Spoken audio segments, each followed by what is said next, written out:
मित्र मारुति, तुम तो ढोल भी अच्छा बजा लेते हो।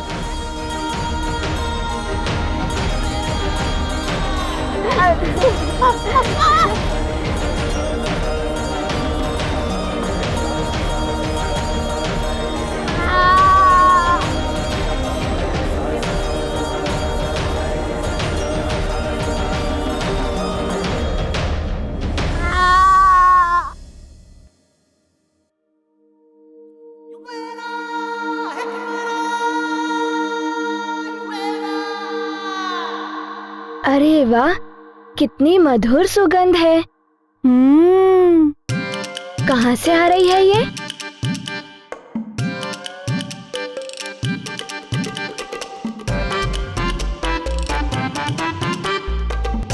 आहा, कितनी मनमोहक सुगंध है।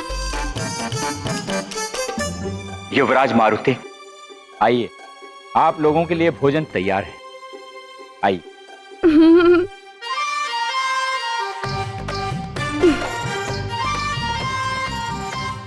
चलो मित्र।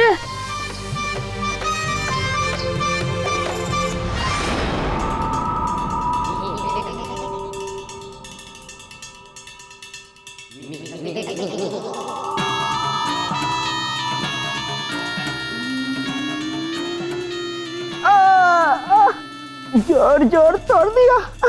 अतिबल, तुझे तो पीट पीट के ढीला कर दिया। वरुण देव, अग्निदेव, कालदेव जैसे महाबली सहायकों के होते हुए कोई भी मेरी बराबरी नहीं कर सकता, और मेरे लोक में पांव धरने का तो सोच भी नहीं सकता। देवर्षि, मैं वरुण, जल का अधिपति, आपकी बात से पूर्ण सहमत हूं सूर्यदेव। मैं अग्नि संपूर्ण शक्ति के साथ आपकी सहायता के लिए हर क्षण प्रस्तुत हूं। ये अहंकार और अभिमान के स्वर हैं।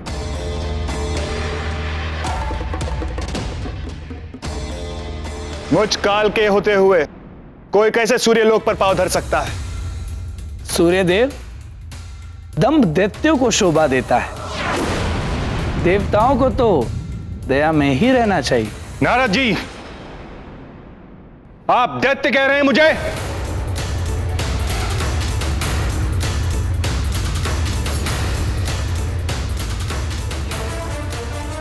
सूर्यदेव, देवर्षि, ये क्या कर रहे हैं आप दोनों?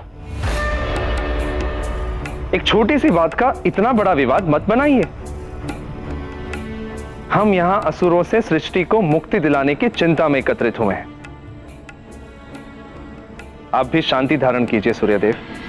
हे प्राण वल्लभ, सूर्यदेव तो महापराक्रमी माने जाते हैं, फिर भी उनमें इतना अहंकार। प्रिय, ज्ञान विनम्रता में वृद्धि करता है।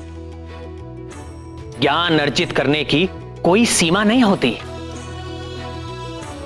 किंतु जिस दिन यह प्रतीत हो कि अब और ज्ञान की आवश्यकता नहीं है, वो पूर्ण ज्ञानी हो गया है, उसी दिन, उसी क्षण से ज्ञान अहंकार में परिवर्तित होने लगता है। उसका सीखा हुआ ज्ञान अभिमान को जन्म देता है, और यदि ज्ञान के साथ असीम शक्तियां प्राप्त हो जाएं, तो अहंकार भी अपनी चरम सीमा पर पहुंच जाता है।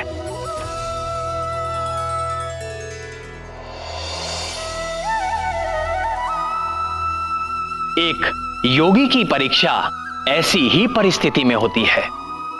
सच्चा योगी असीम ज्ञान और अतुलित शक्ति पाकर भी विनम्र रहता है और मोक्ष के मार्ग को प्रशस्त करता है, किंतु अहंकारी पतन के अंधकार की ओर उन्मुख हो जाता है। यही सूर्य देव के साथ भी होने वाला था। शांति और शीतलता दुर्बलता के परिचायक हैं, जो कदापि मेरा स्वभाव नहीं।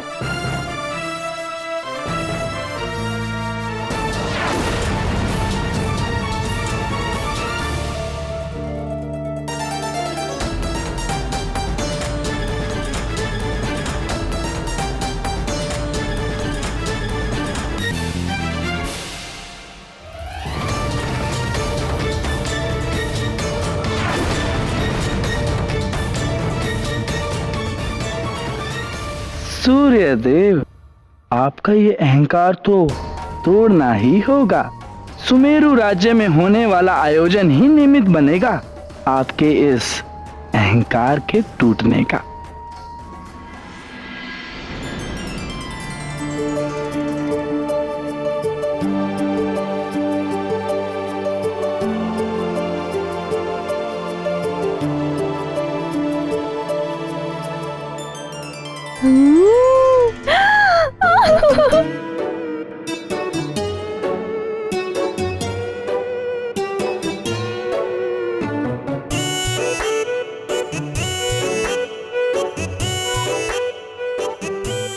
अरे वाह, इतने अच्छे अच्छे भोज्य पदार्थ। इनकी सुगंध बता रही है कि ये बहुत ही मधुर और स्वादिष्ट होंगे। माँ ने तो आज तक इतने रुचिकर पकवान मारुति को खिलाए ही नहीं। युवराज मारुति, आरंभ कीजिए।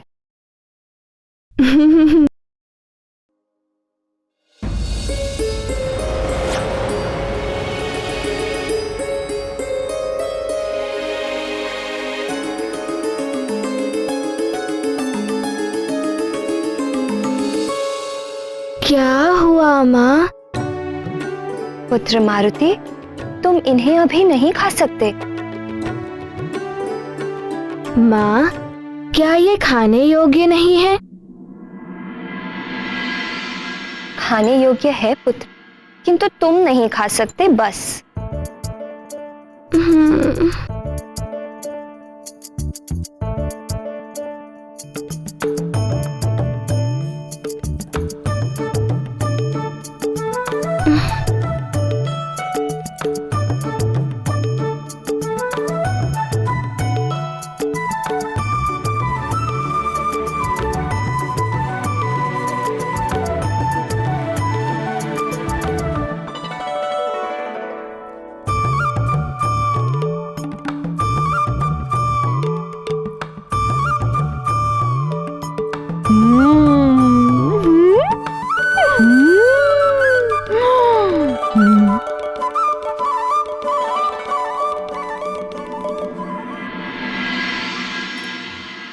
वाह, कितने मधुर लड्डू हैं ये। और ये पेड़ा भी बहुत स्वादिष्ट है।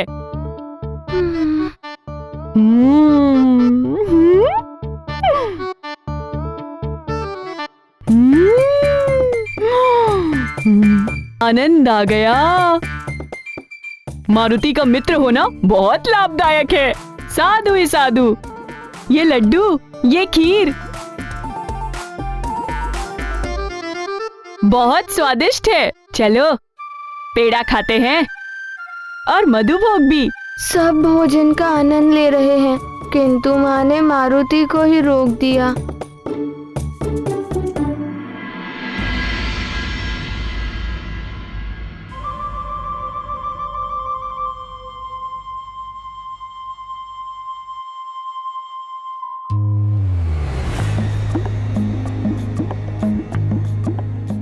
सखा,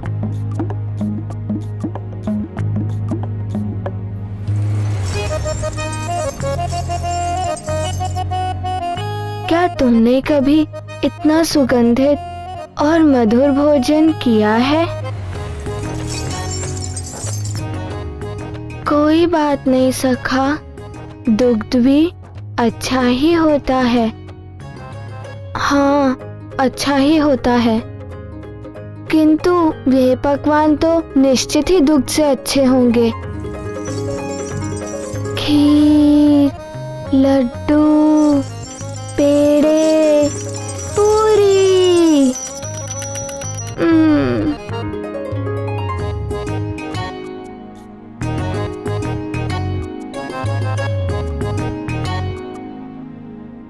मारुति,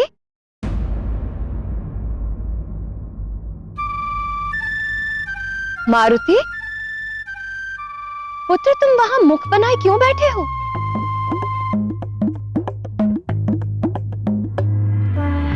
नारायण नारायण। हाँ,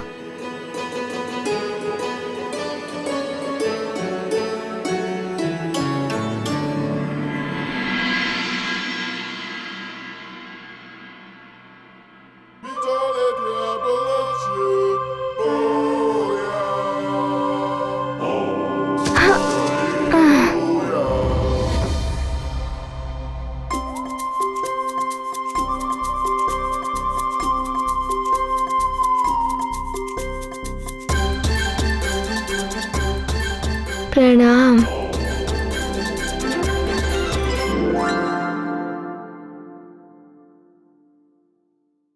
नारायण नारायण। इतने मधुर पकवान किसी भूखे के समक्ष और उसे खाने से रोक दिया जाए तो उसके मुख पर अप्रसन्नता तो दिखेगी ही। इन पकवानों की सुगंध से तो आहा, मेरा मन भी ललचा रहा है। और फिर मारुति तो अभी बालक ही है। देवर्षि, मारुति की आयु बहुत कम है। उसका अन्नप्राशन संस्कार भी नहीं हुआ अभी, इसीलिए मैंने खाने से मना किया उसे। देवी अंजना, किसी बालक का अन्नप्राशन संस्कार उस आयु में किया जाता है जब उसका शरीर भली भांति विकसित होने लगता है, दांत उगने लगते हैं और उस अवस्था तक वो बालक भोजन चबाने एवं पचाने योग्य हो जाता है। यदि इस दृष्टि से देखें, मारुति का विकास तो बहुत पहले ही हो चुका है। आपका कथन सत्य है देवर्षि, किंतु आप अन्याय कर रही हैं मारुति के साथ। मारुति को मात्र दुग्ध ही नहीं, पूर्णतया संतुलित आहार की आवश्यकता है। आप शीघ्र ही मारुति का अन्नप्राशन कराइए। नारायण नारायण। आप उचित कह रहे हैं देवर्षि। आप तो सर्वज्ञाता हैं। मारुति के अन्नप्राशन संस्कार के लिए आप ही कोई अच्छा मुहूर्त शोध कर बताइए।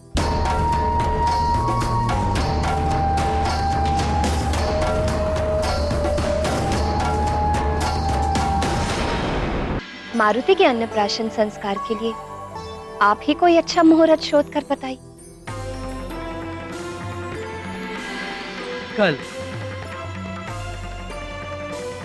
कल ही अन्नप्राशन संस्कार कर दीजिए। कल सर्वार्थ सिद्धि योग है, उसके पश्चात अमावस्या लग जाएगी। सूर्य ग्रहण का सूतक परसों प्रातः से आरंभ होगा। उसके पूर्व ही समस्त संस्कार पूर्ण कर लीजिए। नारायण नारायण।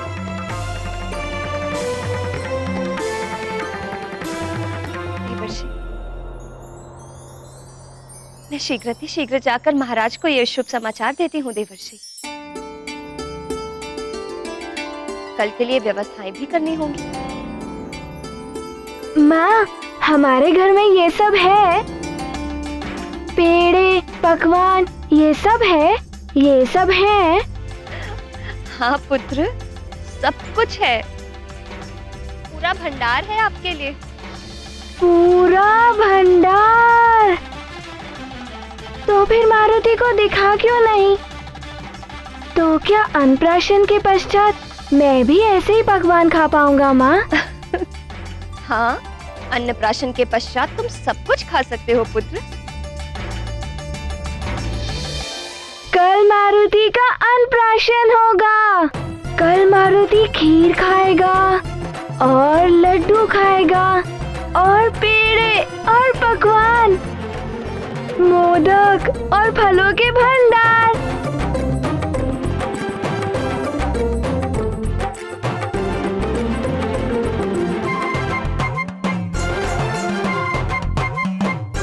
प्रणाम।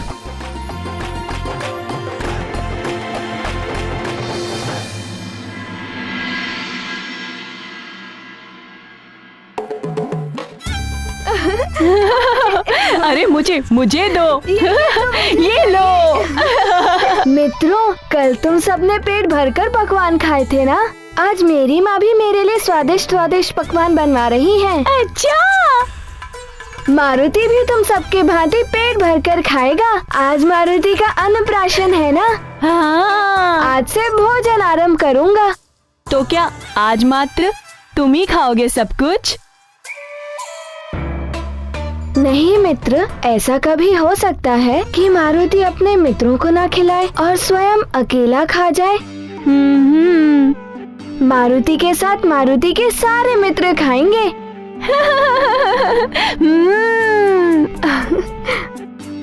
पुत्र मारुति। हाँ? चलो पुत्र, अन्नप्राशन संस्कार के लिए सब तुम्हारी प्रतीक्षा कर रहे हैं। चल। अरे इसे तो यहाँ छोड़ दो।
प्रणाम महाराज, प्रणाम महारानी। युवराज, अन्नप्राशन की बधाई। युवराज, हमारी ओर से यह तुच्छ भेंट स्वीकार करें।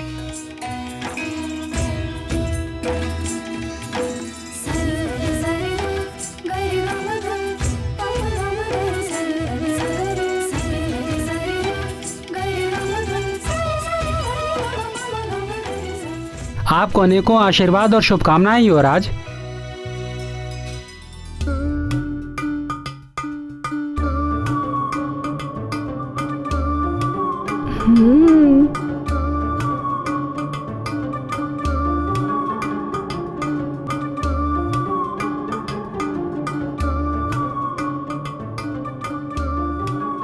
ये लड्डू अवश्य ही मीठे होंगे।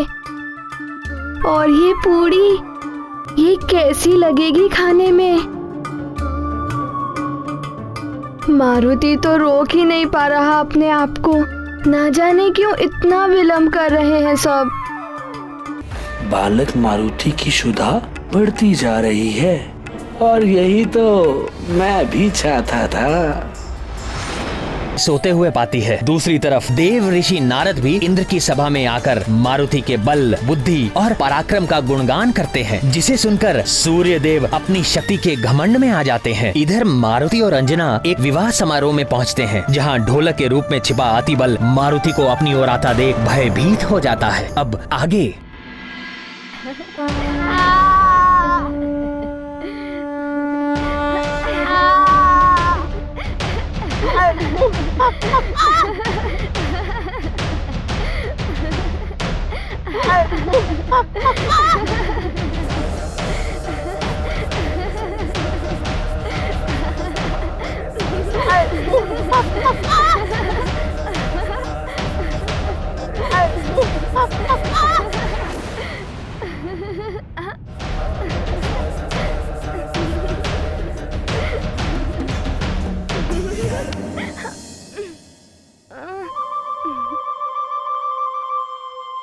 सखा,